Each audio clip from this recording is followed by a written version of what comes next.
कहानी के स्टार्टिंग में हमें दिखाया था एक बंदा जो कि देख रहा होता है अपने सिस्टर के लिए, जो कि एक स्वाड के ऊपर अपना एक मैजिकल एक्सपेरिमेंट कर रही होती है, लेकिन जो कि पूरी तरह से फेल्ड हो जाता है। इसीलिए वो उसकी जो सिस्टर होती है एक मॉन्स्टर में ट्रांसफॉर्म होने लगती है। वह भी देख रहा होता है कि आखिर उसे क्या करना चाहिए, लेकिन उसके जो टीचर होते हैं वह भी अभी अनकॉन्शियस पड़े होते हैं, इसीलिए वो कुछ नहीं कर सकता है। लेकिन उसकी सिस्टर होती है, वो एक ड्रैगन में ट्रांसफॉर्म हो जाती है और वहाँ से भागने लगती है। लेकिन बाहर जो भी सोर्सर्स होते हैं, मैजिशियन होते हैं, वे सभी उस ड्रैगन पर अटैक करने लगते हैं। लेकिन हमारा मेन करेक्टर अपनी सिस्टर को बचाने के लिए उन सब पर ही अटैक करता है, उसको उन सभी अटैक को डिफेंड करने लगता है अपनी सिस्टर के लिए। बताया जाता है इस कॉन्टिनेंट के बारे में जो कि हजारों सालों से यहाँ पर एग्जिस्ट करता है, जहाँ पर डॉर्स भी इस कॉन्टिनेंट में रहा करते थे। जिसके बाद ड्रैगन्स ने उनको हंट करना स्टार्ट कर दिया, इसीलिए वो छुप गए। लेकिन जिसके बाद फिर सोर्सरस का जन्म हुआ और ह्यूमंस भी इस कॉन्टिनेंट पर अपीयर होना स्टार्ट हो गए। नेक्स्ट दिखाया जाता है 5 साल पहले ऑर्फेन नाम का बंदा, हमारा मेन कैरेक्टर का नाम ऑर्फेन है। वह 2 बच्चों को चेस कर रहा होता है बिकॉज उन्होंने उससे पैसे लिए होते हैं, लेकिन अब वापस नहीं दे रहे होते हैं।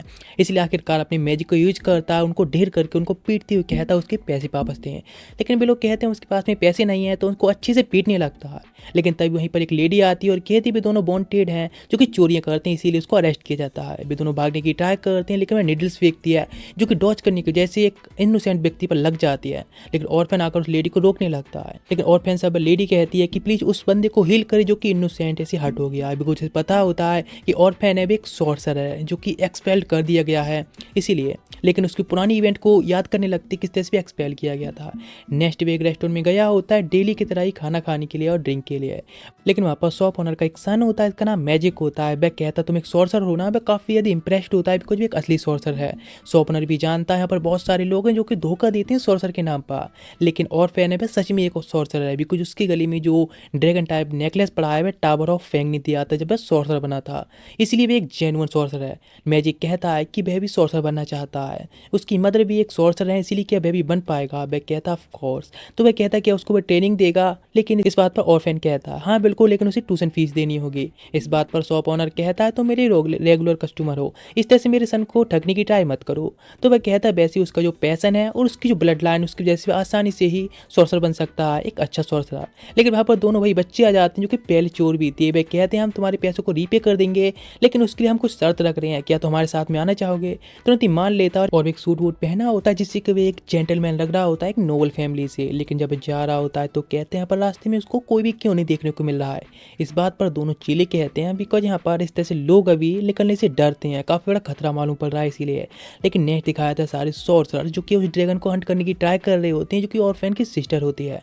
लेकिन उसके ओल्ड टीचर होती हैं वो उस पर हंट करने से रुक जाते हैं। नेक्स्ट दिखाया था 3 लोग एक घर में आए होते हैं, जहाँ पर वहाँ पर मदर और डॉटर दोनों लेडीज होती हैं, वे पहचान लेती हैं और बातचीत से पता चल जाता है कि वे कुछ नहीं, नोबडी हैं 3 लोग और कुछ नहीं। इस बात पर ऑर्फन शॉक्ड होता है और कहता है कि वह मुझे बताया क्यों नहीं, किस तरह से भी आया है, मुझे ये भी नहीं पता है पर होने क्या वाला है। वे कहते हैं हम लोग क्या ही करें, अब हमारा प्लान तो अब फेल हो रहा है। लेकिन वो उसको धोने लगता है कि इस तरह से उसने मुझे प्लान के बारे में पहले क्यों नहीं बताया। लेकिन उस लेडी की सेकंड डॉटर आती है और वह कहती है मुझे पता है तुम 3 लोग ही स्कैमर्स हो। ये बात पर वो दोनों बच्चे कहते हैं कि ऑर्फेन द्वारा उनका ब्रेन वॉश किया गया है, भाई जबरदस्ती हमें लेकर आया है। लेकिन ऑर्फेन कहता है कि वे एक सॉर्सर है, अपनी मैजिक को दिखाता है। लेकिन वह लेडी कहती है लेकिन मुझे सॉर्सर का पहले का याद है, 2 साल पहले मेरे फादर के पास में एक सॉर्सर आया था जो कि टावर ऑफ फेंग से था। लेकिन उसके ब्लैक हेयर्स थे, मस्कुलर बॉडी थी, बैक से दिखती थी और मुझे उसके बारे में कुछ ज़्यादा याद नहीं है। अभी मेरे फादर भी नहीं रहे हैं। लेकिन इधर दिखाया था ओल्ड टीचर जो कि एक टाउन में आ गई होती है उस ड्रैगन का पीछा करते हुए। लेकिन इधर वह लेडी होती है, बताती है उस टाइम जो सॉर्सर आया था उसने एक स्वाड देकर गए थे मेरे फादर के लिए। लेकिन इधर दिखाया जाता है सिटी के बाहर, जहाँ पर कि एक ड्रैगन होता है, इन भाई ड्रैगन जो कि इस मैंसन की तरफ अभी जा रहा होता है, जिसका पीछे सब लोग कर रही थी। लेकिन ऑर्फन और उसके फ्रेंड्स भी होती हैं, अभी उसी मैंसन के अंदर होती हैं। दोनों डॉटर और मदर दोनों लोग एक बेर हाउस में छुप गई होती हैं, जहाँ उसकी सेकंड डॉटर खोलने की ट्राई करती है तो ऑर्फन भी हेल्प करता है। अंदर जाकर देखने में पता चलता है उसकी सिस्टर ड्रैगन भी वहीं पर होती है, जिसको वो रोकने की ट्राई करता है। लेकिन वह तो उस बॉक्स पर और ऑर्फन पर अटैक कर देता है, लेकिन उसको ऑर्फन ब्लॉक करता है और वहाँ से स्वाड लेकर वह उसकी सिस्टर या फिर ड्रैगन कह सकते हैं जाने लगता है। सारे सोर्सर उसे अटैक करने की ट्राई करते हैं तो उन सभी को ऑर्फन आकर नॉकआउट कर देता है। उसके टीचर बाकी लोगों के साथ में ड्रैगन पर अटैक करने की ट्राई करते हैं, लेकिन सभी को ही ऑर्फन ब्लॉक कर देता है, जो कि हमेशा ही करता है अपनी सिस्टर को प्रोटेक्ट करने के लिए। लेकिन उसकी सिस्टर यानी ड्रैगन उसके ऊपर ही अटैक कर देता है, जिसको भी एक स्पेल यूज करके अटैक को ब्लॉक करके डिस्पेल कर देता है। फिर पास्ट के बारे में हमें स्टोरी दिखाई जाती है नॉर्थन कॉन्टिनेंट के बारे में, जहाँ पर कि दिखाया जाता है ऑर्फन जो कि अभी छोटा बच्चा होता है, एक अकेडमी के अंदर पढ़ता है। जहाँ पर कि 5 स्टूडेंट होते हैं टोटल, जहाँ पर उन सबका टीचर होता है वह चाइल्ड मैन होता है। वह सच में काफ़ी स्ट्रॉन्गेस्ट होता है और अपने सारे स्टूडेंट से एक बार में फुल पावर के साथ अटैक करने को कहता है, लेकिन उन सभी स्पेल्स को आसानी से काउंटर करता जा रहा होता है कितनी पावर से लोग अटैक कर लें, सभी बेकार। लेकिन वहाँ पर एजली नाम से एक गर्ल होती है जो कि ऑर्फेन की सिस्टर होती है, जो कि कियास सॉर्सर के नाम से भी जानी जाती है, बिकॉज अपने सारे फ्रेंड्स के लिए वे केवल अपनी एक ट्रबल ही खड़ी कर रही होती है। उसको जो मैजिक होता है काफ़ी स्ट्रॉन्गेस्ट होता है, यहाँ तक कि उसकी क्लास को भी वह हिलाने में कामयाब रहती है अटैक के साथ में ही।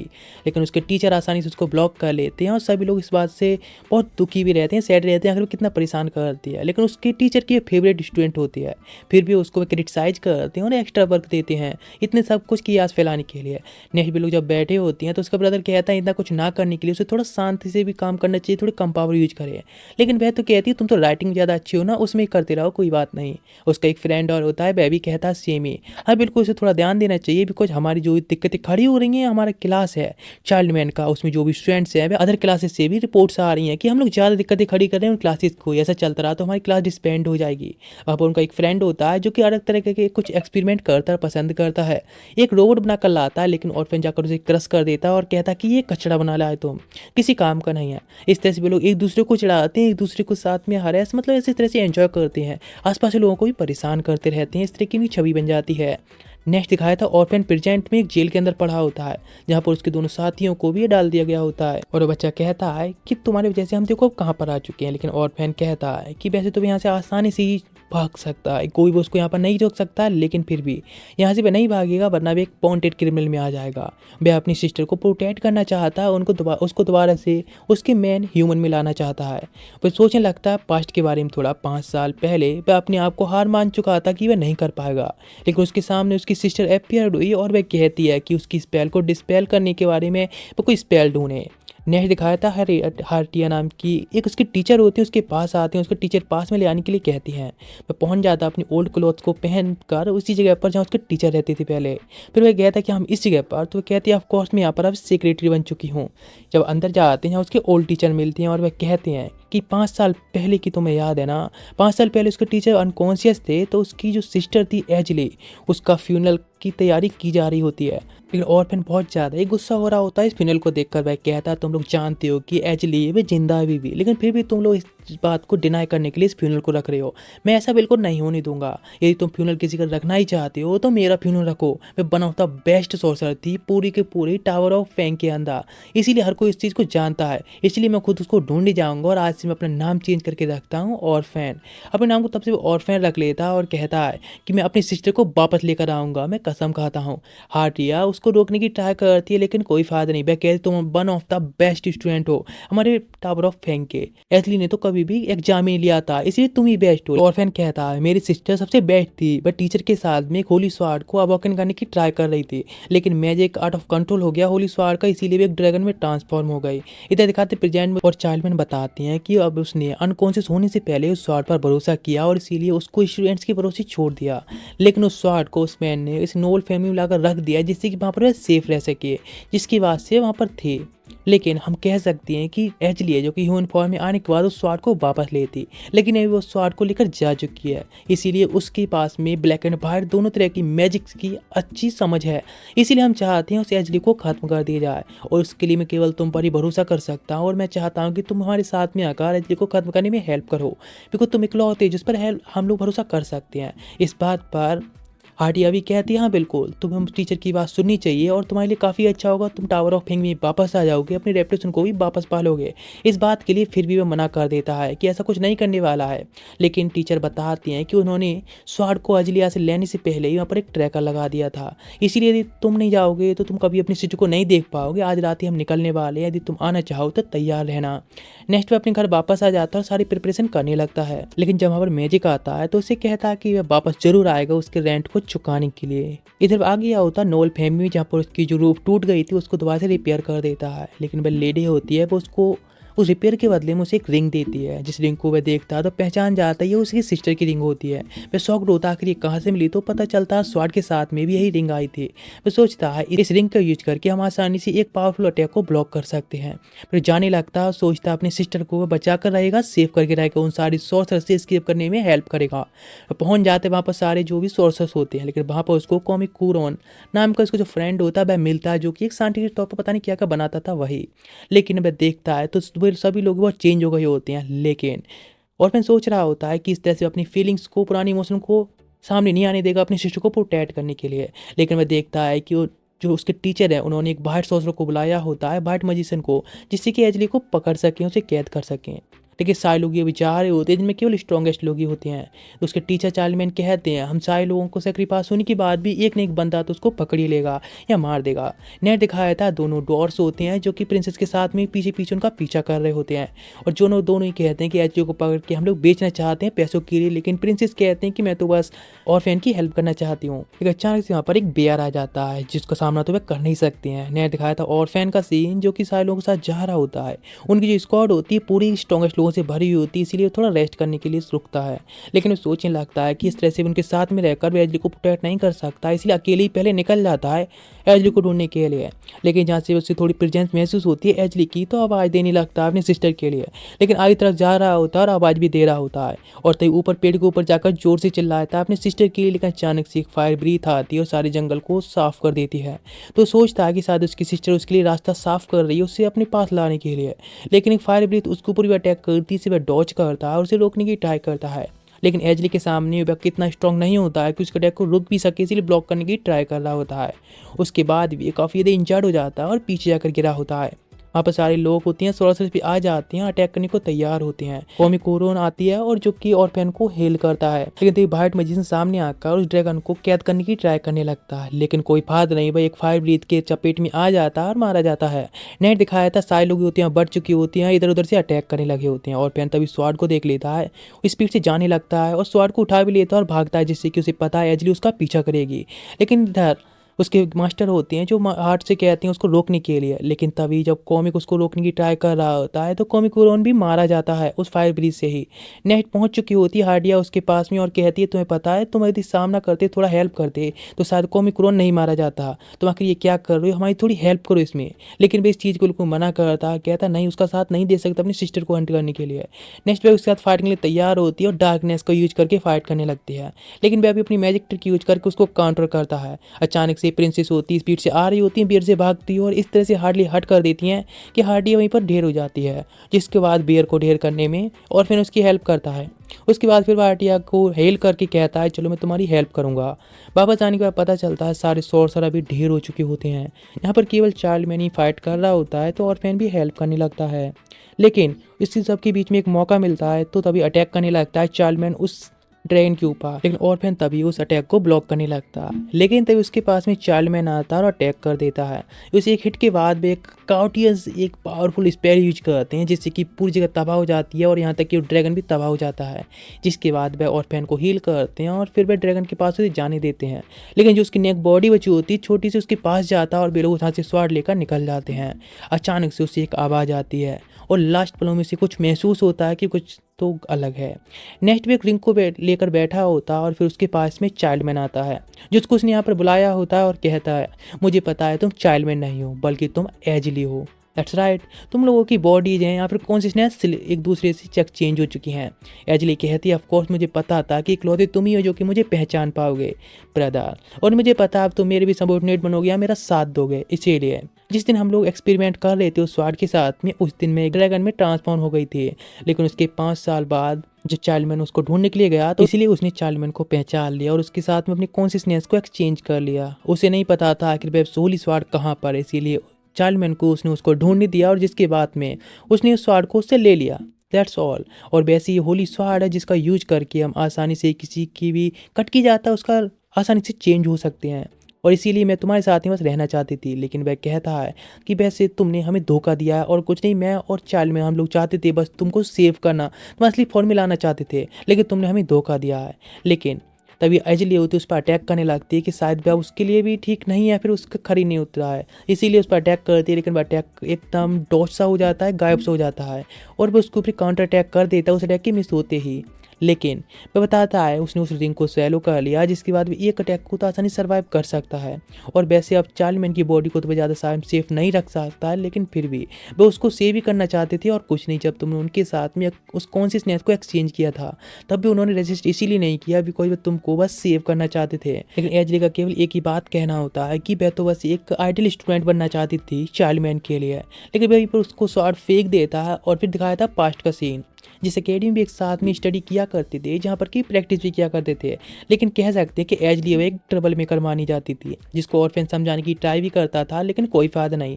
लेकिन उसकी सारी जो भी ट्रबल्स थी बट टिस को ही दूर करनी पड़ती थी बिकॉज टिस था वह एक डिसिप्लिनरी कमेटी का सदस्य था, इसीलिए वही सारी दिक्कतों को देखता था। बिकॉज चाइल्डमैन भी रेगुलरली नहीं आ पाते थे, इसलिए सारी सिचुएशन थी वह केवल उसको ही हैंडल करनी पड़ती थी।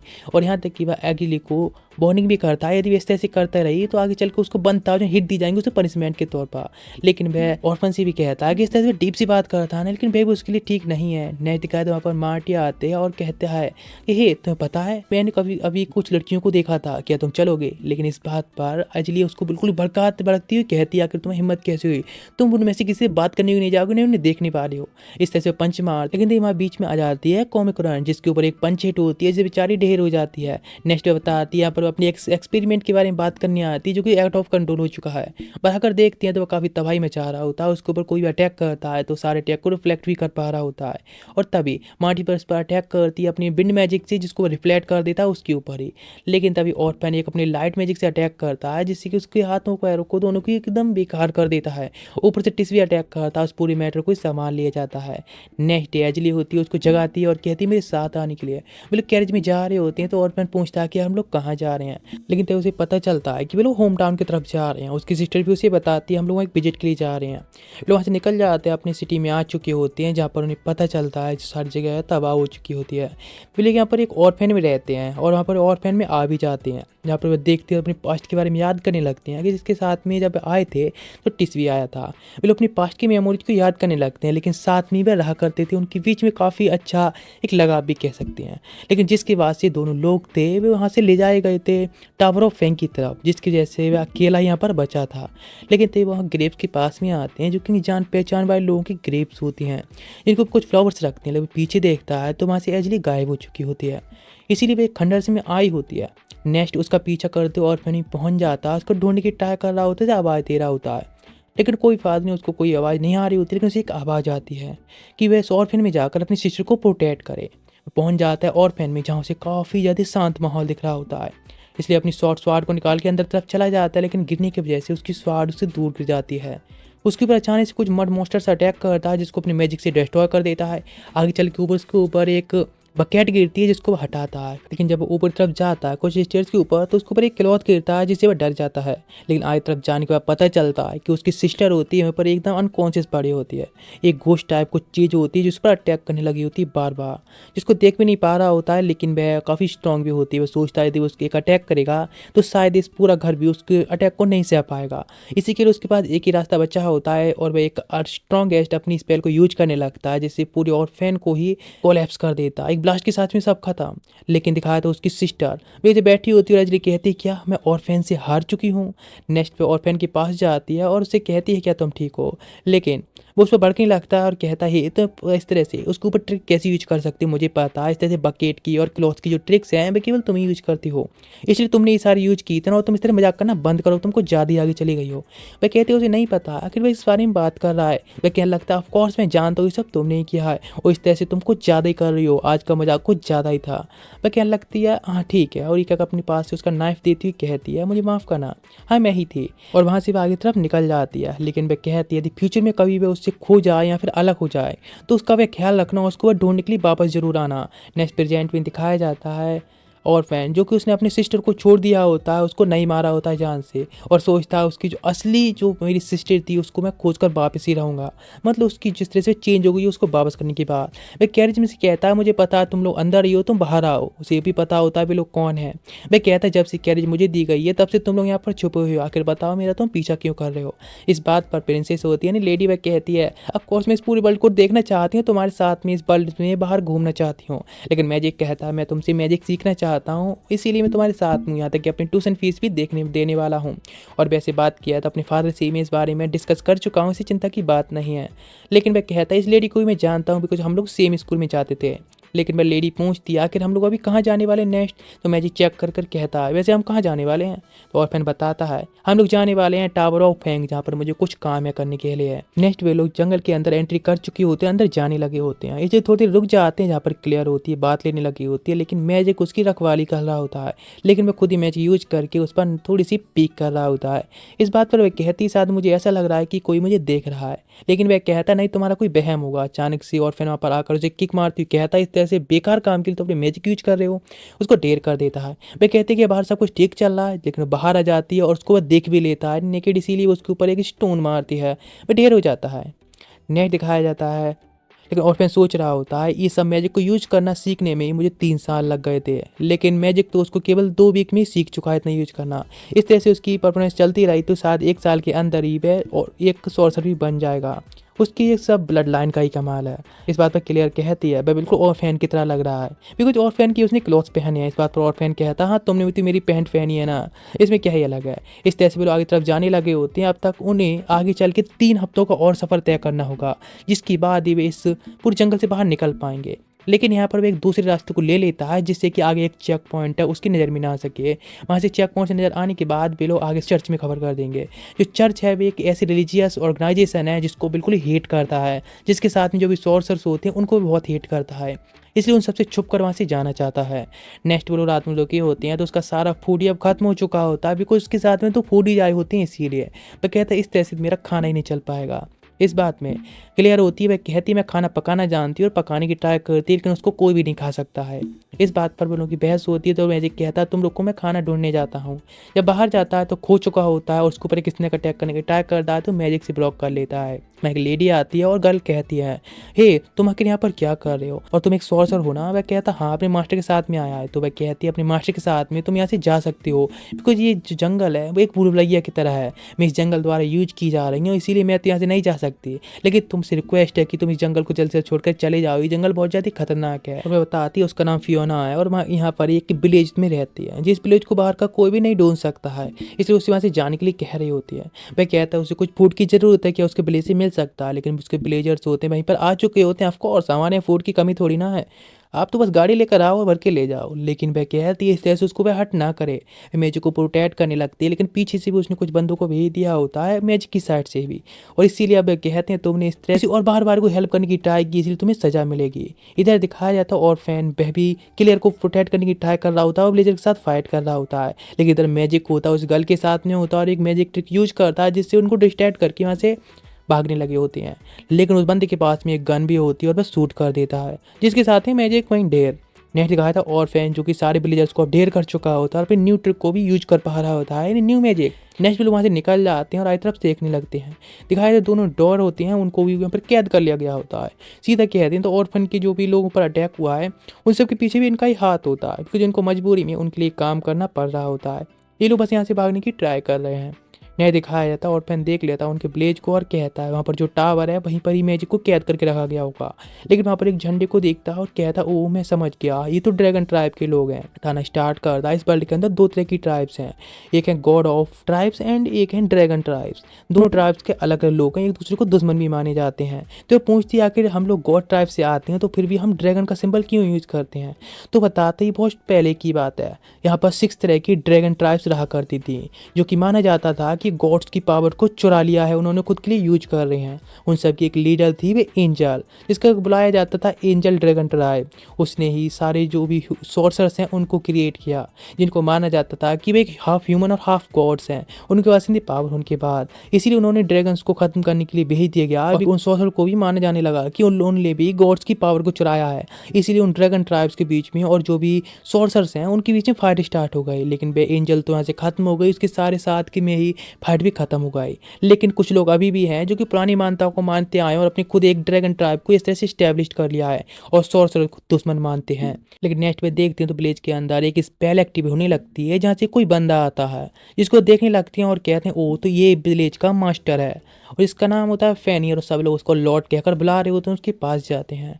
लेकिन तभी और फैन कहता है क्लियर से कि तुम जाओ ऑब्जर्वेशन पोस्ट के पास जाकर उनको सारे सीजन के बारे में रिपोर्ट कर दो, उनकी हेल्प लेकर बुला कर आओ। लेकिन वे वहाँ से निकल जाते हैं, लेकिन पीछे से दिखाया जाता है उस विलेज का लॉर्ड होता है वह आ चुका होता है और जो कि पीछे से और पकड़ लेता है। लेकिन वहाँ से वह भाग जाता है तो और भी विलेजर्स होते हैं उसके ऊपर अटैक करने के लिए आने लगे होते हैं, जिनके ऊपर मैजिक से यूज करता है। लेकिन फिर भी एक नाइफ आकर उसके हाथ को हर्ट करता है।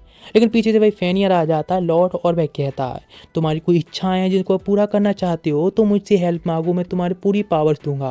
और उसकी माइंड पर एक माइंड कंट्रोल द्वारा अटैक करता है, जिससे वहीं पर अनकॉन्शियस हो चुका होता है। नेक्स्ट दिखाता है फियोना का, जिससे पूछते लोग आखिर उसने लॉर्ड के साथ में क्या बात की, तो उसको वह वही जवाब देती है जो कि विलेजर्स सुनना चाहते हैं। वह बताती है यहाँ पर वह किस तरह से काम करती है कि लोग जो भी सुनना चाहते हैं बताती है, यहाँ तक कि जो भी बात उससे हुई होती है असली चीज़ों को छुपा कर बस लोगों को शांत रखने के लिए। इधर दिखाया जाता है और फैन को भी कैद कर लिया गया होता है। एक बंदा आकर बताता है ये बंदा यानी और फैन है वह एक ब्लैक सॉर्सर है। वह कहने लगता है वह कितना कोई सा भी सॉर्सर हो लेकिन वह उसके वेपन से ज़्यादा पावरफुल नहीं हो सकता है। लेकिन और फैन तो वहीं पड़ा होता है, वह कहता है कोई फर्क नहीं पड़ता है, चलो चलते हैं। नेट दिखाया जाता है फियोना का जो कि मैजिक के लिए कुछ खाना ले जा रही होती है। तो वह बंदा कहता है मुझे पता है तुमने झूठ बोला था, लेकिन तुम अपना बेस्ट कर रही हो उस विलेज को शांत रखने के लिए और सारी सिचुएशन को संभालने के लिए। नेक्स्ट मैजिक को भी होश आ चुका होता है, इसीलिए वह जाग जाता है। लेकिन वह शॉक्ड होता है कि इस तरह के अटैक के बाद भी वो सर्वाइव कर पाया।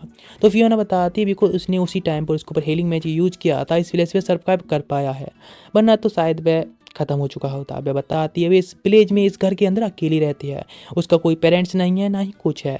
वह इस विलेज में या फिर जंगल में गलती से आ गई थी और वह इन लोगों को बस शांत रखने की ट्राई करती है और बस उनको शांत रखती है। उनको जो चाहिए वह उनको बस वही बोलती है और वैसे उसको उसने बस अपने सेल्फ रीजन के लिए ही बचाया है। लेकिन अचानक से वहाँ पर भाई विलेज लीडर होता है, वह आ जाता है और कहता है फियोना तुम्हें सारी चीज़ों को पैकअप कर लेना चाहिए और हमें जाना है साथ से, सारा विलेज यहाँ से जा रहा है। बताता है पास्ट में जब उसको मिली थी तो उससे वह उसको यहाँ पर लेकर आ गया है। तो वह कहती है ऑफ कोर्स वो उसको मिली थी तो मतलब लॉर्ड ने हमें यहाँ पर भेजा है और ये भी बंदा भी हमें मिला, ये हमारा हुआ। लेकिन मैजिक कहता है तुमने मुझे ढूंढा, इसका मतलब ये नहीं कि मैं तुम्हारा हो गया। वह अपनी गन निकाल कर पॉइंट करने की ट्राई करता है, लेकिन वो उसके हाथ को कंट्रोल करती है और शूट नहीं करने देती है, इसीलिए उसको वापस ही रखना पड़ता है गन को और कहता है प्रिपरेशन कर लो, हमको यहाँ से निकलना होगा। लेकिन इस बात के लिए मैजिक मना करता है और कहता है उसके फ्रेंड्स और फैन और क्लियर उनको उसे ढूंढना होगा। तो पता चलता है उनको भी जेल में डाल दिया गया, इसीलिए आकर देखता है और फैन कहता है कि उसके ऊपर एक माइंड अटैक किया गया उस फैनियर द्वारा इन बॉल्स द्वारा, इसीलिए वह खुद को तो उठा नहीं पा रहा है। लेकिन यदि कोई और होता तो अब तक तो मारा जा चुका होता, उसका पूरा दिमाग सेट हो चुका होता, उसका माइंड पहले से ट्रेन किया गया था इन चीज़ों के लिए, इसीलिए वह अभी बोल भी पा रहा है। लेकिन इस बात पर वह मैजिक होता है थोड़ा हार्डेस्ट बन की ट्राई कर रहा होता है, उसको सेव करके रहेगा। लेकिन और फैन कहता है तुम बस गर्ल के सामने एक हार्ड बंदा बन के दिखा रहे हो ना। लेकिन वह थैंक्स कहता है फैनियर के लिए, उसके माइंड को हील करने के लिए। इधर वह तो वहाँ से चली गई होती है, लेकिन ऑर्फेन को पता चला होता है कि हमारी लोकेशन किसी और नहीं बल्कि इंडोर्स ने रिवील की है, इसीलिए उनके ऊपर उनको फिनिश करने के लिए अटैक करने वाला होता है।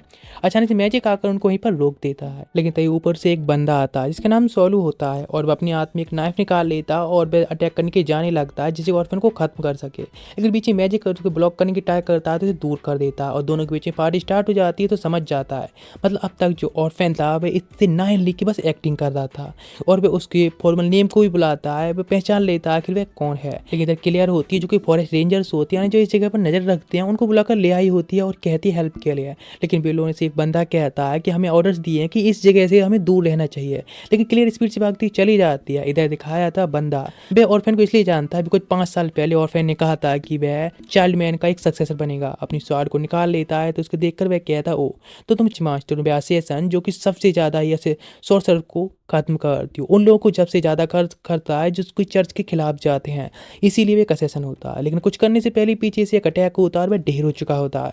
यहाँ पर आ चुकी होती है क्लियर और कहती है चलो हम साथ में चलें, लेकिन वह कहता है कि हम सब मुझे यहाँ पर छोड़कर तुम सब लोग यहाँ से निकल जाओ। लेकिन क्लियर उसकी बात को मानने के लिए बिल्कुल तैयार नहीं होती है, बिकॉज उसे पता है कि वह फिर से उसको अकेला छोड़कर चला जाएगा और उसको वह इस तरह से खत्म नहीं छोड़ सकती है। अचानक से वहाँ पर फियोना आती है और वह माइंड कंट्रोल कर दे क्लियर को और वहाँ से ले जाने लगती है, जैसा कि ऑर्फेन ने कहा था। और वो उससे कहती है कि मैं जा रही हूँ, लेकिन यहाँ पर जो भी अनकॉन्शियस लोग हैं उन सभी को वह सेव करे।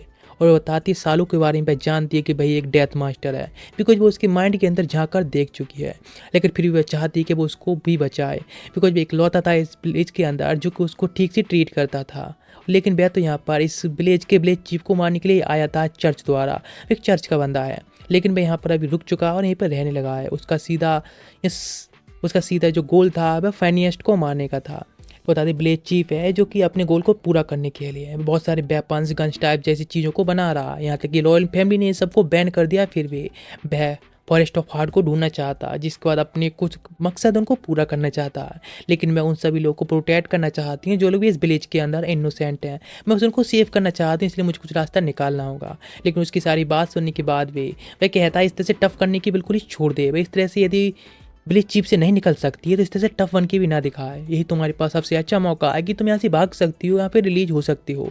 लेकिन सालू वह भी अभी होश में आ चुका होता है तो उसकी स्वाड उठाकर कहता है मैं तुम्हारे साथ में एक डील करना चाहता हूँ, तो मैं तुम्हारी स्वाड को वापस कर दूंगा। तो मुझे अपने साथ में विलेज चीफ के साथ में ले चलो, बिकॉज विलेज चीफ का उस पर काफी ट्रस्ट होता है। नेट दिखाया था फियोना के साथ में ही अभी मैजिक भी होता है, दोनों लोग एक टावर के अंदर होते हैं और सेफ होते हैं। इधर दिखाया जाता है ऑर्फेन जिसको सालू लेकर आ गया होता है विलेज चीफ के पास में, तो उससे कहता है उसके साथ में एक डील करना चाहता है। वह उसको उसकी लोकेशन बता देगा, वह भी बता देगा आखिर कौन है जो कि तुम्हें मारना चाहता था।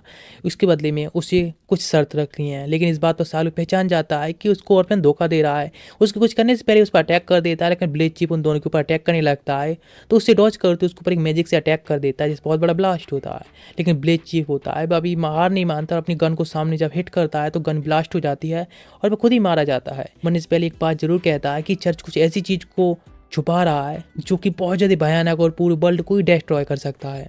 नेक्स्ट सालू होता है जो कि वापस लौट जाता है अपने चर्च तरफ, बिकॉज उसका मिशन होता है पूरा हो चुका होता है। नेट दिखाते हैं फॉरेस्ट के अंदर फॉरेस्ट रेंजर्स के पास में क्लियर होती है और वो उन लोगों से कह रही होती है कि यहाँ पर वो अपने फ्रेंड्स का वेट करने वाली है। अचानक से वहाँ पर एक छोटा सा बॉल्फ आ जाता है जिसको सारे रेंजर्स होते हैं रोकने लगते हैं, लेकिन वो जंप कर क्लियर के पास पहुँच जाता है। तो उसको देख कर भी लोग कहते हैं ये फैनियर का ऑफस्प्रिंग है, इसलिए उसको खत्म करना चाहिए। लेकिन नेक्स्ट दिखाया था विलेज के अंदर सभी लोगों को पता चल जाता है कि उनका विलेज चीफ मारा जा चुका है, इसलिए सभी लोग होते हैं बहुत ज़्यादा गुस्से में होते हैं। लेकिन तभी और फैन कहता है अभी तुम्हारे विलेज चीफ नहीं रहा, इसलिए अब तुम लोगों को अकेले खुद लीड करना चाहिए और अपने अकॉर्डिंग ही काम करना चाहिए। लेकिन वे लोग तो इसके गुस्सा होते हैं और कहते नहीं बिल्कुल नहीं, अब तुम ही हो जो कि हमको लीड करके ले जाने वाले हो हार्ट ऑफ फॉरेस्ट की तरफ। लेकिन जहाँ से और फैन भागने लगता है तो वे लोग उसका पीछा करने लगे होते हैं। लेकिन फैनियर ने फियोना के लिए इतना टाइम तो दे दिया होता है कि वहाँ से वह एस्केप कर सके या कोई मूव ले सके। वे लोग ये सब देख रहे होते हैं, उनकी हेल्प करने की ट्राई करते हैं। लेकिन इधर ऑर्फेन छुपा होता है, जैसे बाहर देखने की ट्राई करता है तो एक बंदा उसे देख लेता है और अटैक कर देता है अपने वेपन से। लेकिन उसको विंड अटैक से ढेर करके उसके वेपन को भी ले लेता है। जहाँ मैजिक से मिलता है और मैजिक के साथ में एक रूप पर पहुंच जाता है जहाँ पर कि सभी लोगों ने उसे चारों तरफ से घेर लिया होता है। लेकिन सालू फियोना के पास जाकर कहता है कि हम यहाँ से निकलना होगा, लेकिन वह कहती नहीं मुझे कुछ और भी काम है जो कि पूरे करने हैं। नेक्स्ट ऑर्फेन कहता है मुझे एक टेलीपोर्टेशन मैजिक यूज करना होगा। हाँ ये थोड़ा सा रिस्की होगा लेकिन थोड़ी रेंज में कर सकता हूँ, लाइक 10 मीटर। वे जैसे यूज करता है तो दूसरे पास के रूप पर पहुंच चुके होते हैं जहाँ से अभी थोड़े टाइम के लिए इसकी भी कर चुके होते हैं। लेकिन वहाँ पर उनको क्लियर मिल जाती है। लेकिन वहाँ पर तभी फैनियर भी आ जाता है जो कि पूरी विलेज को तबाह करने लगा होता है। लेकिन यहाँ पर की और फैन और बाकी टीम आकर उसे रोकने के प्रोटेक्ट करने की ट्राई करती है। लेकिन वह तभी फैनियर की ऑस्प्रिंग को ले लेता है और कहता है इसको मार दूंगा यदि तुम आगे बढ़े तो। लेकिन वह कहता है इसे मार दो, तुम्हें मारना है तो मुझे फर्क नहीं पड़ता, मैं डिस्ट्रक्शन स्पेल जानता हूँ, इसीलिए मैं इस सब की कोई जरूरत ही नहीं है। और मैंने विलेजर्स के लिए एक मौका दिया था, मुझे फियोना की एक डेड बॉडी मिली थी जिसको मैंने रिसर्च करके उनके विलेज में भेजा था, लेकिन लोगों ने नहीं सुना, उसके बारे में कुछ भी नहीं सुना। यहाँ तक कि विलेज चीफ था जो कि हार्ट ऑफ द फॉरेस्ट के पास जाना चाहता था, लेकिन उसके मरने के बाद पूरे villagers he heart of the forest के पास जाना चाहते हैं, उसे टच करने की कोशिश कर रहे हैं, इसीलिए उन सबको तो सजा मिलने वाली है। इस बात के लिए और फैन कहता नहीं वो ऐसा कुछ नहीं करने देगा, ये कहकर अपनी गन को बाहर निकालता है और शूट करता है।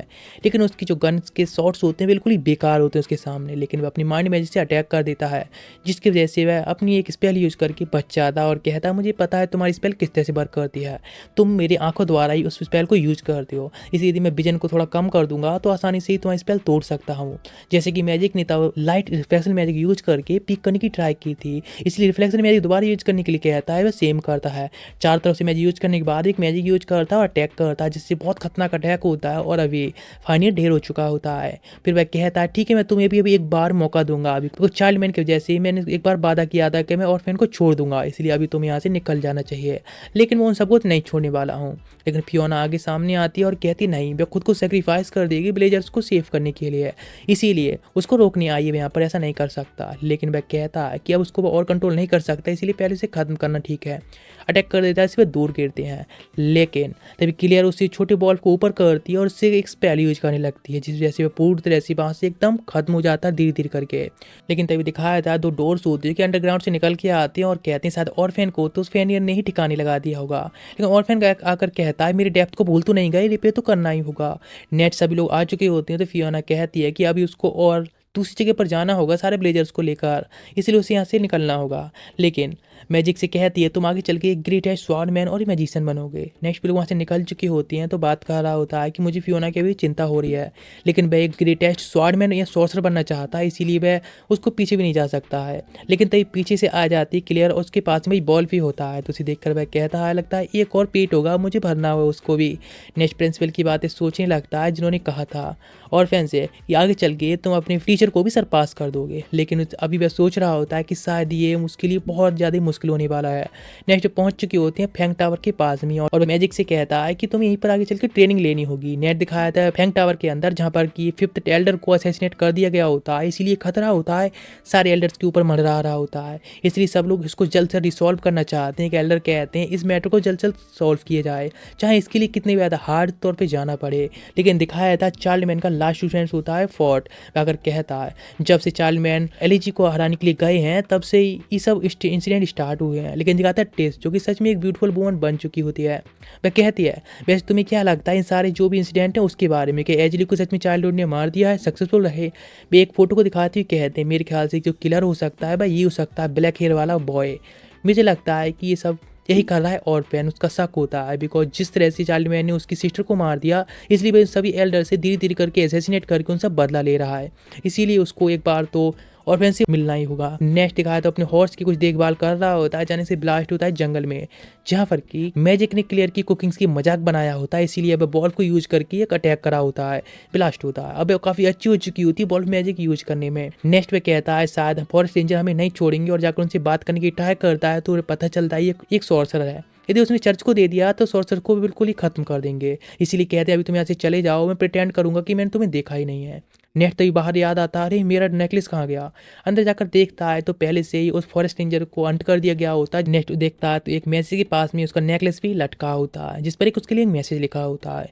नेट पे सभी लोग वापस आ गए होते हैं और थोड़ा टाइम स्पेंड कर रहे होते हैं, लेकिन कैरेज में ब्लास्ट होता है जहाँ पर कि ऑर्फेन भी बैठा होता है। लेकिन हवा में एक देखते हैं तो एक मजिशियन होता है हवा में, इसीलिए ऑर्फेन उस पर अटैक कर देता है, लेकिन उसको वह तुरंत डॉज करके रिफ्लेक्ट कर देता है। लेकिन दिखाया तो बॉल होता है उन दोनों को प्रोटेक्ट कर लेता है, लेकिन ऑर्फेन भी उस ब्लास्ट से बच चुका होता है, इसीलिए सामने बंदा आधा टेलीपोर्टेशन मैजिक यूज करके सामने जाकर एक क्लोज रेंज में आने के बाद उसको अटैक कर देता है, जैसे ऑर्फन होता है थोड़ा इंजर्ड हो चुका होता है, जिस बार पीछे जाकर गिरा होता है, लेकिन उसे पहचान चुका होता है वह बंदा एब्रॉड है और वह मुझसे ज़्यादा पावरफुल है लेकिन बॉल से ज़्यादा पावरफुल नहीं है, इसीलिए क्लियर तुम उसको खूब कस के पकड़े रहना, वो तुमको प्रोटेक्ट करके रहेगा। वह सामने जाकर कहता है कि आखिर वह इस तरह से क्या कर रहा है और यहाँ पर इस तरह अटैक क्यों कर रहा है, और इस तरह से वह मैजिक को यूज करना चाहते हैं, टेलीपोर्टेशन मैजिक यूज करना जानता है, आखिर ये सब कैसे हुआ। लेकिन वह बंदा कहता है कि वह उसको नहीं छोड़ेगा, यहाँ पर बस उसे खत्म करने आया है। तो समझ जाता है कि ये बंदा वही है जिसने कि उस फॉरेस्ट रेंजर को ही मारा था, जैसे अटैक करने को जाता है लेकिन आसानी से उसको दूसरा फेंक देता अटैक करके किक मार के।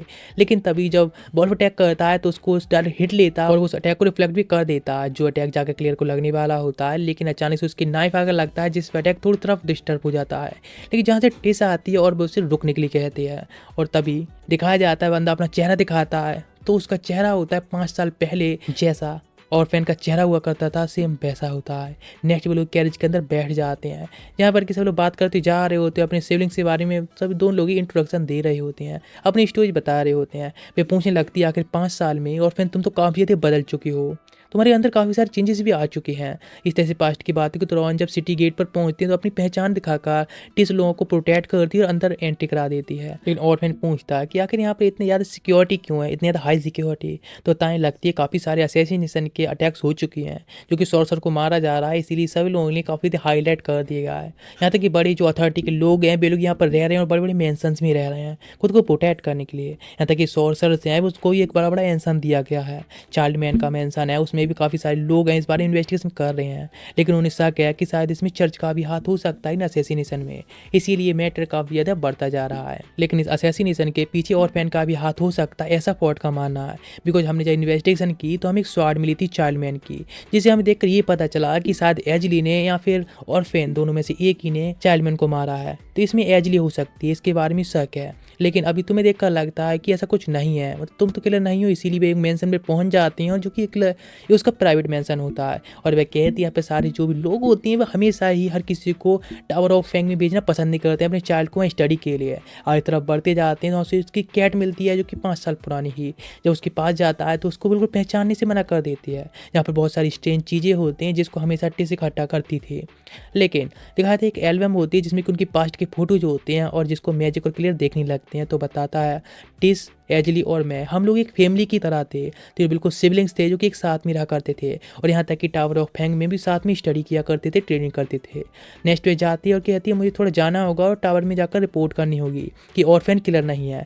वह कहने लगता है बिल्कुल, लेकिन वह टावर में वापस नहीं जाएगी एक सॉर्सर के तौर पर। ये बात सुनकर बहुत गुस्से में आती है और कहती है फॉट और तुम दोनों लोग ही बहुत बड़ी जिद्दी हो रही कहकर वहाँ से चली जाती है। नेक्स्ट बालकनी में खड़ा होता है और सोचता है क्या मुझे ये सब इंसिडेंट बता देने चाहिए कि चाइल्ड मैन अब नहीं रहा जिसके एजली ने खत्म कर दिया है। लेकिन ये जब टिस सुनेगी तो पता नहीं उसे क्या बीतेगी।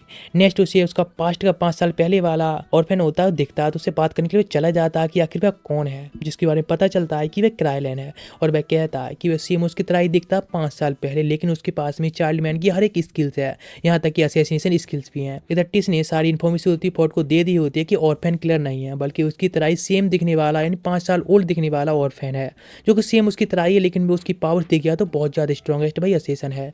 इस तरह बता रहा होता है कि चाइल्ड मैन की असैसिनेशन स्किल्स भी उसके पास में ही है। लेकिन बात किया तो ऑर्फेन ने सब कुछ सीखा था अपने मास्टर से, केवल असैसिनेशन स्किल ही उसके पास में नहीं होती है और इसीलिए क्राइलैन है वो ज़्यादा स्ट्रॉन्गेस्ट है ऑर्फेन से भी असैसिनेशन के मामले में। इसलिए वह कहता है तो ठीक है हम दोनों साथ में एक जैसे हैं ना, इसीलिए बाय, ये कहकर उसको उसकी जो भी बात करनी है करके निकल जाता है। लेकिन ये सारी चीज़ों को क्लियर भी होती है, दूर से देख रही होती है। नेक्स्ट का सीन दिखाया जाता है जहाँ पर ऑर्फेन को भूख नहीं लगी होती है, इसीलिए कहता है खाना नहीं खाना। लेकिन क्लियर सोचने लगती है पास्ट के बारे में, इसीलिए वह ऑर्फेन की हेल्प के लिए किसी को हेल्प के लिए बुलाने जाती है। नेट दिखाया था 5 साल पहले ऑर्फेन जब जा रहा था अपनी सिस्टर एजली को ढूंढने के लिए तो एक मनी लेंडर बन चुका था, क्योंकि हर किसी से वह मनी लेता रहता था उधार, अपनी केवल खर्चों के लिए, अपने रेंट पे करने के लिए, खाने पीने के लिए भी। और वह सोचता है कि शायद ये सब एजली कर सकती है जिसने कि क्राइवेलन को भेजा हो यहाँ पर इन सारे एल्डर्स को असैसिनेट करने के लिए, अपना बदला लेने के लिए। लेकिन तभी वहाँ पर टिस आती है और अपने 2 स्टूडेंट्स के बारे में इंट्रोडक्शन देती है। दोनों ऑर्फेन्स होती हैं और जब ऑर्फन अपने बारे में इंट्रोडक्शन देता है उन दोनों को तो वे कहते हैं ओ हम तो तुम्हें शायद जानते हैं, बिकॉज 2 शॉर्ट हाइट के लोग उसके पास में खाना मांगने आए थे और वे कह रहे थे कि वह तुम्हारी अक्वाइंटेंट है, इसलिए उन्होंने उसको स्टोर रूम में बंद कर दिया। वह समझ जाता है कौन, इसलिए वह पहुँच जाता है। लेकिन 2 लोगों को गुस्से में कहते हैं तुम लोग यहाँ पर, मेरे ख्याल से तुम एक फ्री लोडर के तौर पर हमारे साथ में है ना, चलो क्यों ना तुम्हारे डेप्थ को उतारने में हेल्प कर दूं, तुम बस मेरी छोटी सी हेल्प कर दो। नेट दिखाया था टिस एक प्रेजेंट को देख रही होती है जो उसके स्टूडेंट्स ने दिया होता है। फिर पास्ट के बारे में सोचने लगते हैं कई साल पहले भी उसको एक मिस्टीरियस ऐसा ही गिफ्ट दिया था जिस पर भी एंजलस फिगर बना था, लेकिन उसे नहीं पता ये मिस्टीरियस बंदा कौन था। लेकिन तभी ऑर्फेन आता है और वह कहता हम लोग तुम्हारे साथ में पार्टी की प्लानिंग कर रहे हैं, लेकिन वे किसी भी और आउटसाइडर को इसमें शामिल नहीं करना चाहते हैं। टिस भी इस बात में कुछ नहीं कहती है। नेट दिखाया था ट्रेनिंग ग्राउंड में जहाँ पर कि टिस होती है अपने दोनों सबलिंग के साथ में फाइट कर रही होती है, यानी हार्डिया और कॉमिकॉन के साथ में। लेकिन जिसमें कॉमिकॉन होती है वह काफ़ी अधिक कमज़ोर होती है फिजिकल फाइट में, बिकॉज वह केवल हीलिंग और मैजिक को थोड़ा बहुत जानती है। इसीलिए वह फॉर्ट आता है और बात करता है टिस से और कहता है वैसे ऑर्फेन कहाँ है, बिकॉज वह ऑर्फेन को खुद ही ट्रेन करना चाहता है। वह शॉक्ड हो जाती है आखिर ये कैसे है। लेकिन जब वह देखता है ऑर्फेन को तो दोनों ही शॉक्ड हो जाते हैं, बिकॉज ऑर्फेन के आसपास में जो ऑरा दिख रहा होता है वह बिल्कुल ही चाइल्ड मैन की तरह दिख रहा होता है, चाइल्ड मैन का ऑरा। वह कहते इतनी कम एज में उसका ऑरा ऐसा कैसे हो गया। तो फॉर्ट कहता है कि वह ऑर्फेन को ट्रेन करना चाहता है, लेकिन वह कहती है आखिर क्यों, वह कर तो रही है उसको ट्रेन। तो वह कहने लगता है कि नहीं, मुझे लगता है ऑर्फेन बहुत स्ट्रांग है, लेकिन तुम्हें हर्ट न कर कर दे, इसलिए खुद को होल्ड बैक करके रखता है, अपनी फुल पावर को यूज़ नहीं करता, फुल पोटेंशियल को यूज़ नहीं कर रहा है।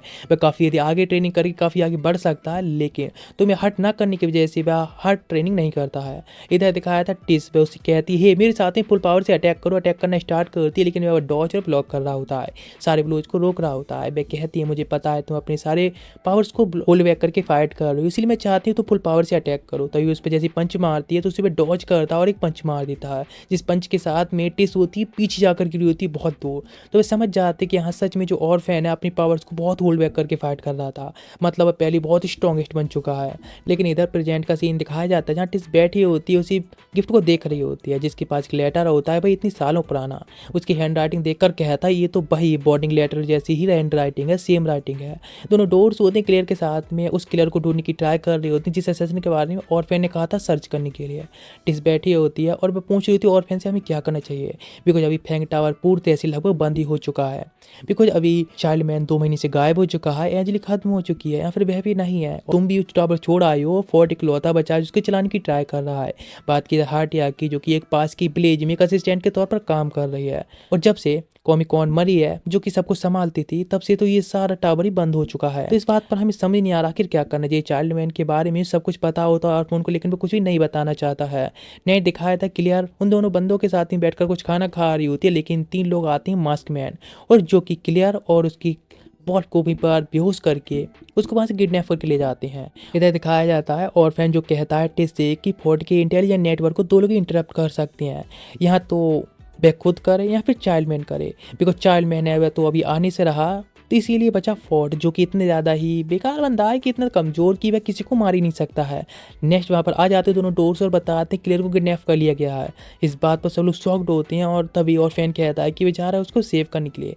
मैजिक भी साथ जाना चाहता है और टिस भी साथ जाना चाहती है, लेकिन मैं उन दोनों की बहस को सुनकर चुप रहने के लिए कहता है और वहाँ से जाने लगता है। तो मैजिक उसका पीछा करने की ट्राई करता है, लेकिन वह कहता है कि वे लोग क्लियर को मार देंगे, लेकिन वह कहता नहीं ऐसा कुछ नहीं, बिकॉज वह उसको वहाँ पर ल्योर करना चाहते हैं, इसीलिए मारना चाहते तो मार चुके होते हैं। ये चीज़ तुम चिंता मत करो, मैं जा रहा हूँ, मैं खुद ही सेव करके लाऊंगा और इस मैटर को ही वहीं पर बिल्कुल खत्म करके आऊँगा, ये कहकर फांसी पर निकल जाता है। लेकिन मैजिक जब जाने को होता है तो वहाँ पर टिस का स्टूडेंट आकर बताता है कि तुम्हें ऐसा नहीं करना चाहिए। पास्ट की स्टोरी बताता है कि फैंग टावर के अंदर जहाँ पर कि कुछ स्टूडेंट्स को ट्रेन करने के लिए चाइल्ड मैन को चुना गया था, जिसमें कि कुछ स्टूडेंट को चूज किया गया था जो कि एक्स्ट्रा ऑर्डिनरी थे और जिनके बाद चाइल्ड मैन की सारी जो भी पावर्स थी या फिर जो भी स्किल्स थी उनको सिखाई गई।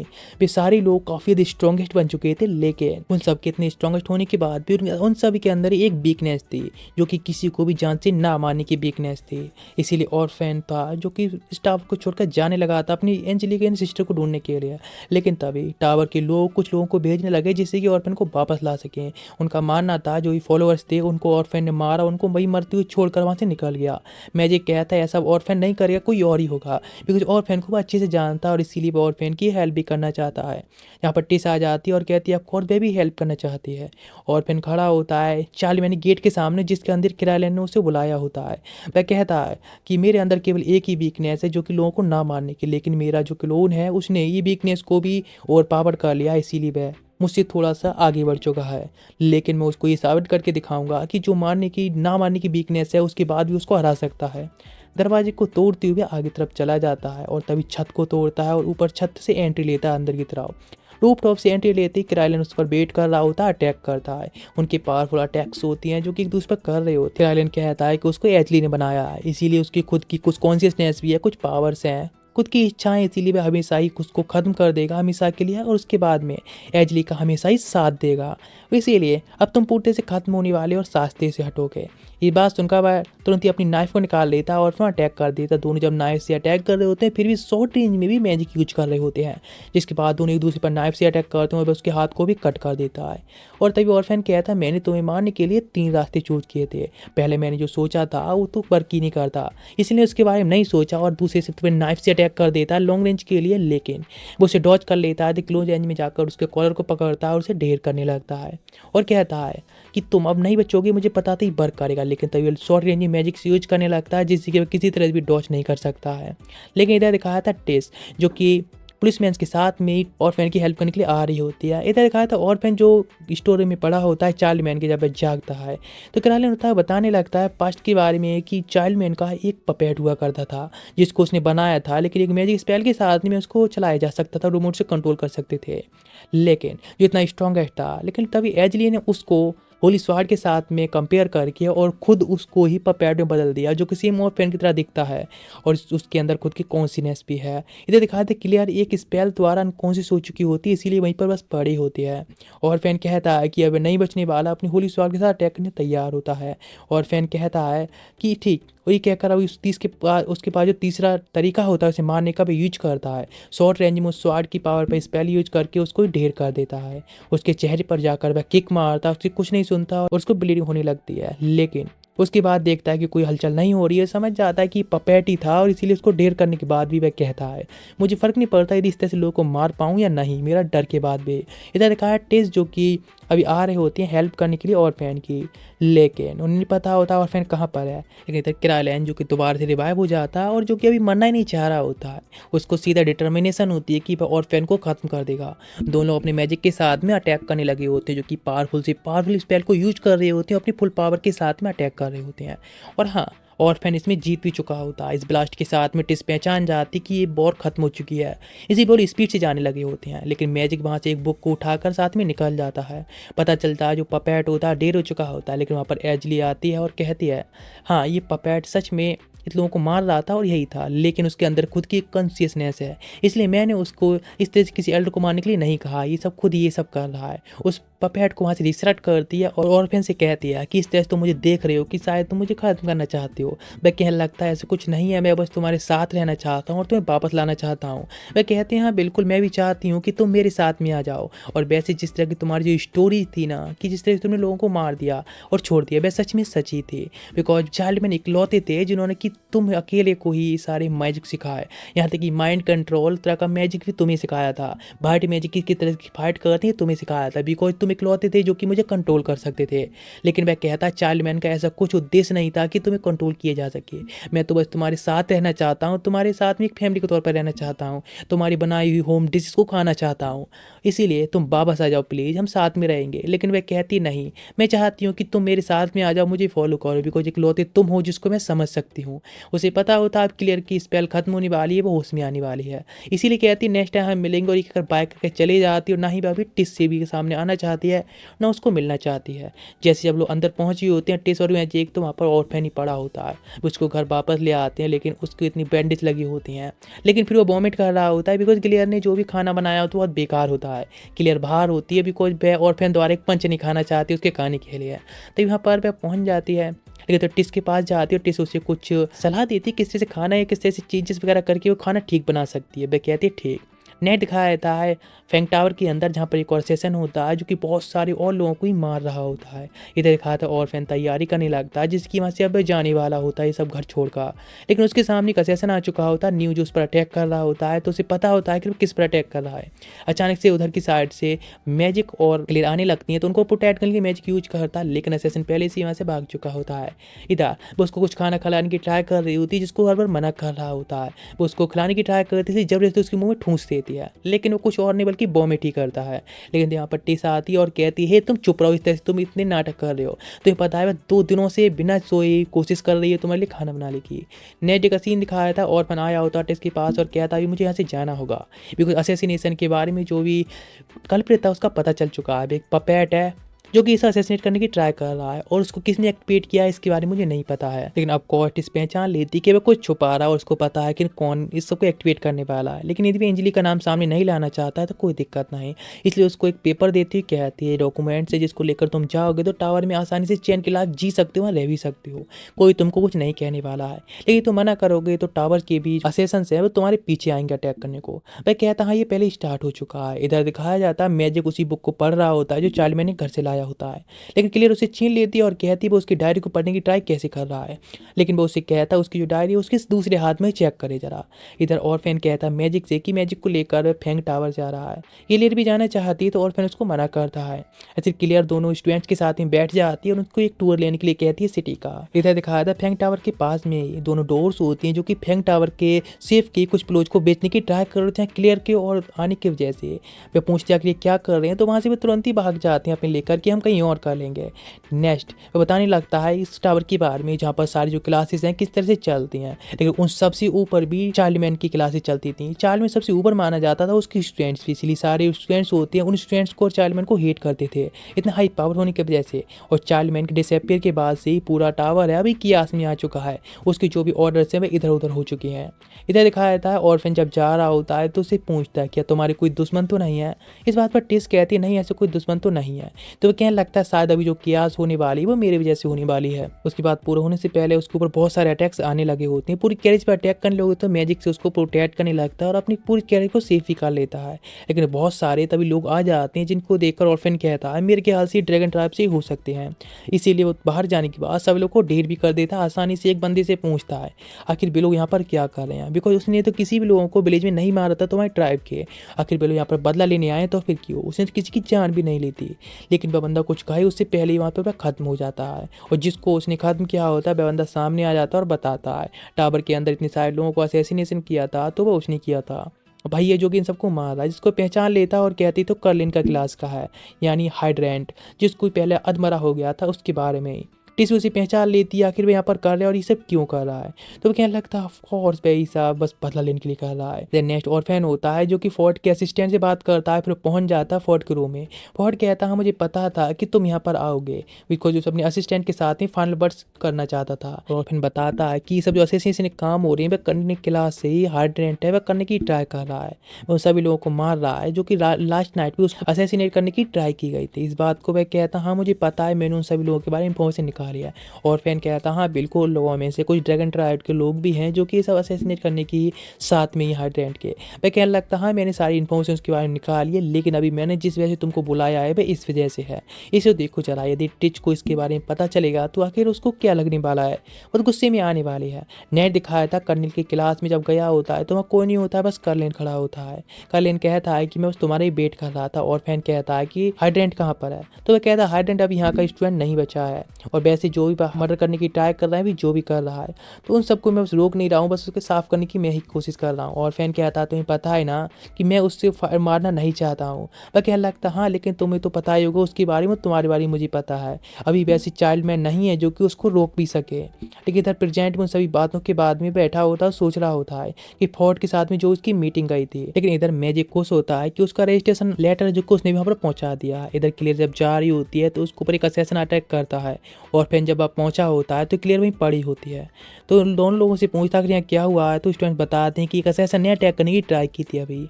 वह कहने लगता है क्या तो शादी वही असैसिन हो सकता है जिसने रात अटैक करने की ट्राई की, इसलिए उसके पीछे जाना चाहता। लेकिन टिस उसे रोकती हुई कहती है अगर तुम इस तरह से और भी परेशानी खड़ी करोगे सिटी के अंदर तो तुमको यहाँ के गार्ड्स वगैरह नहीं छोड़ने वाले, सब पीछे पड़ जाएंगे तुम्हारे ही। इसीलिए वह उस मैटर को भी नहीं छोड़ना चाहता है। तो इस बात पर वह कहती है तो हाँ मैं भी इस मैटर को कहाँ छोड़ने वाली हूँ, इसलिए मैं जाती हूँ, तुम इसको वापस लेकर मेंशन जाओ। वहाँ से निकल जाती है। इधर वापस आने के बाद क्लियर को वह हील करने की ट्राई कर रहा होता है। इधर टिस को वह असैसिन मिल चुका होता है, वह समझ जाती है वह उसको ल्योर करने की ट्राई कर रहा है, लेकिन वो उसको खोना भी नहीं चाहती इसलिए पीछा करती है। इधर दिखाया था क्लियर के पास में ऑर्फेन कहता है मैजिक से कि तुम क्लियर को रोकने की ट्राई कर रहे हो, मेरे पीछे ना आए, और वहाँ से वह निकल पड़ता है जिससे कि वह हेल्प कर सके टिस की। इधर दिखाया था टिस जो कि पीछा करती है आ चुकी होती है अपने ओल्ड होम टाउन में, जहाँ पर कि वह सेशन होता है खड़ा होता है, लेकिन वहाँ पर 2 सेशंस होते हैं जिसमें से समझ जाती है इसमें से एक ही हाइड्रेंट है और एक कोई और है। वे कहने लगता है मैंने सोचा था कि शायद तुम्हारे साथ में ऑर्फेन भी आएगा, लेकिन कोई बात नहीं तुम्हारी बात में वह भी आ जाएगा। वह सोचती वह इतने तो कमजोर नहीं पड़ने वाले लोगों से, इसीलिए अटैक कर देती फायर से जिसकी लाइट ऑर्फेन को भी पता चल चुकी होती है। लेकिन इधर दोनों लोग मिलकर उस पर ओवर पावर हो रही होती है, इसलिए उसकी 2 फिंगर्स होती है कट चुकी होती है हाइड्रेंट द्वारा। लेकिन जब फाइनली उसको खत्म करने जा रहे होते हैं तो बीच में एजली आ जाती है और वह उसको देखकर एकदम डर कर भाग जाते हैं, ये कहकर कि एजली अभी जिंदा है। लेकिन नेक्स्ट वो उसके हाथ को वहीं पर हील करती है, उसको कुछ पट्टी बांध देती है। जब वापस लेकर आता है तो वह सोचती है कि शायद ऑर्फेन ने उसको बचाया, लेकिन उसको हेलुसिनेशन हो रहा था कि एजली की आवाज़ सुनी थी उसने। तो वह समझ जाता है कि ये सब यहाँ पर किया हुआ है।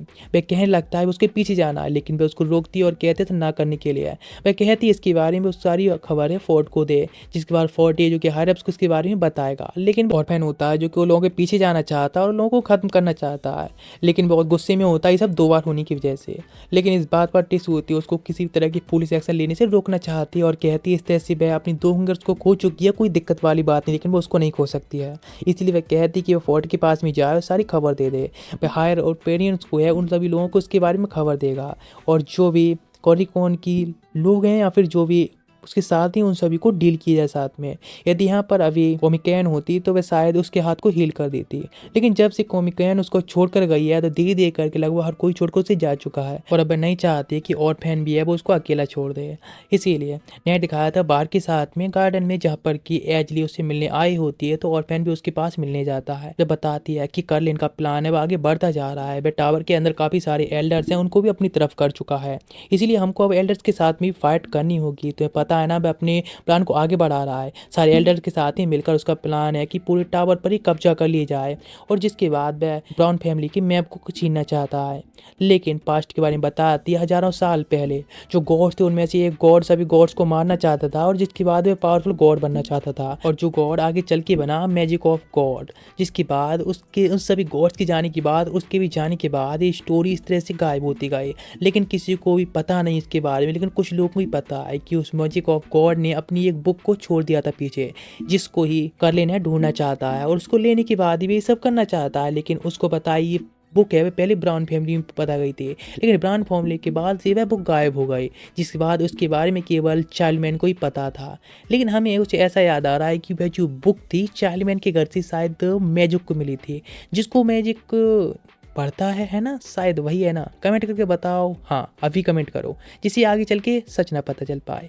नेक्स्ट एजली कहती है आखिर वह अभी जाकर कर्लिन के सारे असैसिनेट्स हुए उनको खत्म करेगी, और कर्लिन को मारने की बात रही तो उसको तुम असैसिनेट करोगे, ठीक है अभी हमारे लिए यही है। लेकिन अभी ऑर्फेन के पास में कोई चार नहीं होता है, इसलिए बेबी कहता हाँ ठीक है, उसके प्लान में शामिल हो जाता है। वह कहती है ठीक है तो आगे तुम ध्यान रखना, और वैसी जो बुक है वह मैजिक के पास में ही है, और वह अपने स्पेस मैजिक को यूज करती है जिससे कि स्पेस में आसानी से इधर उधर घूम सकते हैं। उसके साथ में ही वह कहता है वो आखिरकार वह फिर से इस तरह से एजली द्वारा मैनिपुलेट किया गया है, लेकिन इन सारी जो भी कन्वर्सेशन होती है उसकी क्लियर ने सुन ली होती है। क्लियर मैजिक के पास जाकर कहता है कि ये बुक तुम्हें कहाँ से मिली, तो वह कहने लगता है ये उसे चाइल्डमैन के घर में मिली थी। तो वह कहता ओह लगता है एजली ने वहाँ पर इस तरह से रखी थी जिससे कि कोई ना कोई उसको या फिर मैजिक वगैरह उठा ही ले, और उसको भी पता था कि उसको हमारी ज़रूरत पड़ने वाली, इसीलिए उसने हेल्प के लिए ये सब किया है। नेक्स्ट तो फिर चलो चलते हैं और टावर में चल के उन सभी लोगों को हम साथ में ठिकाने लगाते हैं। नेट दिखा दे वो लोग टावर के बाहर आ चुके होते हैं और 3 लोग आए होते हैं, ऑर्फेन और दोनों लोग भी होते हैं। उन लोगों का प्लान होता है अंदर जाकर उनको हंट करने के लिए। मैजिक काफ़ी गुल्टी मार रहा होता है बिकॉज उसने बुक उठाई, इस वजह से टिस इतनी इंजर्ड हो गई। ऑर्फेन कहते हैं सब ना कहने के लिए बिकॉज ये सब तो होना ही था, इन सभी लोगों के साथ में तो हमको पहले से ही डील करना है, इसलिए चिंता करने की बात नहीं है। नेक्स्ट अपनी मैजिक को यूज करके अंदर तरफ जाने लगता है उन दोनों लोगों को लेकर। अंदर जाने के बाद वे लोग साइड में छुपने लगते हैं जिससे कि अंदर तरफ छुप छुप कर ही एंट्री कर सकें। धीरे धीरे अंदर तरफ जब जा रहे होते हैं ऑर्फेन कहता है हम अभी आगे तरफ चलते जाएंगे तो जो गार्ड्स की एक्सचेंज का टाइम होगा, यानी अपनी ड्यूटी चेंज करने के लिए थोड़ा रेस्ट करने के लिए जाएंगे, वह टाइम हमारे लिए काफ़ी अच्छा होता है। लेकिन अभी अंदर के साइड कुछ गेस्ट आ चुके हैं, इसीलिए सबका तो टाइम नहीं मिलने वाला है। इसीलिए वह बताती हमारे पास में भी कोई है, तो वह कहता है ठीक है तो हम प्लान के अकॉर्डिंग अभी चलेंगे और हम सीधे अभी जाने वाले हैं, किसी का वेट करने की जरूरत ही नहीं है। वहाँ से ऑर्फेन होता है अंदर तब जाता है, लेकिन वहाँ का जो गार्ड होता है गायब होता है। ऊपर से तभी एडेंट होता है अटैक कर देता है, लेकिन उसको तुरंत ही ब्लॉक कर लेता है। वह तो ऑर्फेन को भगाना चाहता है लेकिन उसको काउंटर करता है, जैसे पीछे आ जाते हैं, लेकिन उसके अटैक को तभी बॉल ब्लॉक करता है। दोनों आमने सामने खड़े होते हैं तो ऑर्फेन कहता है तुम्हें बिल्कुल डर नहीं है कि कोई हमें पहचान लेगा या फिर तुम्हें कोई देख लेगा। वह कहने लगता है ये सब मेरी ड्यूटी नहीं बल्कि कर्लिन की है, मुझे तुम्हें मारना है, तुम्हारे साथ मैटर सेटल करके मैं यहाँ से चला जाऊँगा, कोई फर्क नहीं पड़ता। इस बात पर ऑर्फेन कहता है तो तुम ही हो जिसने कि टिच को इंजर्ड किया था, लेकिन इस बात पर वह कहता है कि तुम ही इकलौते हो जिसने कि इस फैक्ट को छुपाया कि एंजेलिया जिंदा है अभी। लेकिन तभी पीछे तरफ पहुंच पहुंच जाते हैं हटती हुई भागती हुई खुली हुई जगह में, जो कि एक ट्रेनिंग ग्राउंड होता है जहाँ पर सभी लोग ही होते थे और फिर साथ में प्रैक्टिस किया करते थे। लेकिन वह बंदा अब खड़ा होता सामने और कहता है, इस कार जो मेरे चेहरे पर देख रहे हो ना, ये तुम्हारा दिया हुआ पास्ट के बारे में बताया जाता है। जब एक बंदा यानी हाइड्रेंट होता आया होता है, वह कहता है इसमें वह भी शामिल होना चाहता है, काम करना चाहता है, यानी ऑर्फेन के साथ में एंजेलिया को कंट्रोल करने के लिए। लेकिन चाइल्ड मैन ने सारी स्किल्स होती है A to Z white magic को भी कंट्रोल करने की केवल ऑर्फेन को ही सिखाई होती है। इस बात को मानना नहीं चाहता, इसलिए एक दूसरे के चेहरे पर अटैक करते हैं, लेकिन जिसके साथ में हाइड्रेंट का चेहरा जल चुका होता है, इसलिए दोनों लोग अपने पूरे पुराने डेप्थ के लिए सेटल करना चाहते हैं और दोनों एक दूसरे पर अटैक करते हैं, जिसकी वजह से ऑर्फेन होता है पीछे जाकर गिरा होता है। जब वह स्वार से अटैक करने जाता है तो टेलीपोर्ट उसके पीछे हो जाता है और हैंड टू हैंड कॉम्बैट में भिड़ जाते हैं। इधर दिखाया जाता है क्लियर के पीछे से एक बंदा जैसा आने लगता है अटैक करने को। वह कहता है मतलब ऑर्फेन ने सारी टीम को इधर उधर बांट दिया है। जैसे ही वो उसके गर्दन से पकड़ता है और कहती है इसको यूजलेस है और छोड़ देता है यूजलेस कहकर, लेकिन तभी उसे पहचान होती है कि आखिर उसकी कैसी स्किल में दोबारा अटैक करने को होता है, लेकिन बॉल्फ उसके हाथ को ही कट कर देता है। इधर दिखाते मैजिक जब जागा होता है, पता नहीं किसी का पर आ चुका होता है और जिसके सामने भी एक असेसन आ चुका होता है, जो कि कहता है अब तो तुम कहाँ जाने वाले हो। लेकिन जब वहाँ से भागने की ट्राई करता है तो उसके पास से मैजिक बुक गिर जाती है, लेकिन मैजिक भी अब रुक जाता है, उस बुक को वापस लेने के लिए सिर्फ फाइट करने के तैयार होता है। जैसे अटैक करता है तो उसको ब्लॉक करता है और वह भी एक फायर एरो शूट करने में कामयाब रहता है, जो कि ये बिल्कुल मिस कर जाता है, इसलिए वह भी फायर से अटैक करता है, जिसको वह ब्लॉक तो कर लेता है, लेकिन अपने टेलीपोर्टेशन मैजिक को भी यूज कर पा रहा होता है, लेकिन उसकी माना को वह बहुत ज़्यादा ही कंज्यूम कर रहा होता है। अचानक से फायर अटैक आता है जो कि फोर्ट ने किया होता है और उसे मैजिक कहता है कि उसको जाकर मैं अपनी मैजिक बुक लेनी होगी उससे। तो वह कहता है ये सब मैटर और फैन को ऊपर छोड़ देते हैं, वह खुद ही इसको सेटल करेगा और आज से तुम मेरे स्टूडेंट हो। नेट दिखाया था और फैन में अटैक कर रहा होता है, हाइड्रेंट को खत्म कर देता अच्छी से धुलाई करके। जब उसके आधे चेहरे और को भी जलाने जा रहा होता है तो अचानक से वहाँ पर आ जाती क्लियर और कहती है उसने किस तरह से उस असैसन को एक पंच मारी थी, जिसके बाद बॉल्फ उसको यहाँ पर लेकर आ गया। वह कहती है काफ़ी अच्छा है कि तुम लोग भी यहाँ पर आ चुके हो। नेक्स्ट वो लोग पहुँच जाते हैं कर्लिन के पास में। कर्लिन उससे कहता अब तुम क्या करने वाले, बिकॉज मेरे पास में यहाँ मैजिक बुक भी है और अपने सारे क्राइम्स को भी कन्फ्यूज कर चुका होता है। लेकिन तभी वह कहता है जरा देखो तो एक बार मैंने पहले से ही क्लियर की डायरी को मॉडिफाइड कर दिया था उस बुक की तरह ही। इस बात पर उसके पैरों से दबा देता है, उस पर अटैक करने को होता है। उससे पहले वहाँ पर फॉर्ट आ जाता है और कहता है मैं तुम्हें अरेस्ट करता हूँ। वह कहता है तुम्हारे पास इतनी अथॉरिटी नहीं है। तो दिखाता है कि हाइड्रेंट ने किस तरह से अपने सारे कारनामों को कबूल किया। वह तो हमेशा से तुम्हें धोखा देना चाहता था, वह तो अपना ऑर्फेंस पर बदला लेना चाहता था। लेकिन वहाँ पर तभी एंजेलिया आ जाती, जिसको फॉर्ट को भी पता होता है कि एंजेलिया जीवित थी। लेकिन तभी कार्लिन जब अटैक करने को जाता है, जिसको आसानी से ब्लॉक कर लेता है, ऑर्फन अपनी एक ऐसी टेक्निक को यूज करता है जो कि केवल वही जानता है, जिसको चाइल्ड मैन ने सिखाई थी। एंजेलिया कहती है कि तुम इतना सब कुछ करने की कोई जरूरत नहीं है, मैं हूं ना। और ये कहकर उसके सारे लोगों की मेमोरीज को फॉरगेट करा देती कि वे जिंदा भी हैं। उन सभी को अरेस्ट कर लिया जाता है। नेट दिखाया था फॉर्ड जिसको खबर मिलती है कि अब ये चाइल्ड मैन मारा जा चुका है, तो वह इस चीज़ को अपनाता है, इस न्यूज को या इस सत्य को मान लेता है। लेकिन वह अभी भी इस पूरे टावर को कंट्रोल करना चाहता है जैसा कि चाइल्ड मैन चाहता था और उसको ठीक से चलाना चाहता है। और तभी एंजेलिया कहती है ये बुक है वे पूरे कॉन्टिनेंट और उस पूरे वर्ल्ड को डिस्ट्रॉय करने की पावर रखती है, इसलिए किसी गलत हाथों में पहुंचना ठीक नहीं है, इसलिए इसको वह खुद ही इन्वेस्टिगेट करने वाली है। और फैन ये तुम मुझसे दोबारा मिलना चाहते हो तो तुम चर्च जाना। इसके बाद एंजेलिया अपनी जर्नी पर निकल चुकी होती है अपने गोल्स को पूरा करने के लिए। लेकिन और फैन जो कि एंजेलिया को ढूंढना चाहता है, उसको साथ लाना चाहता है, इसलिए वह उस गोल पर निकल पड़ता है। इसी के साथ में हम कह सकते हैं कि इस सीरीज का पार्ट वहीं पर एंड होता है। तो नेक्स्ट पार्ट के लिए चैनल को सब्सक्राइब करके वीडियो को लाइक कर देना। बस एक लाइक और एक कमेंट कर दो, सब्सक्राइब गया तेल लेने, जिससे कि मुझे पता चले आखिर सीरीज कैसी लग रही है। तब तो मिलती हैं हम नेक्स्ट एपिसोड में, तब गुड बाय, सायोनारा।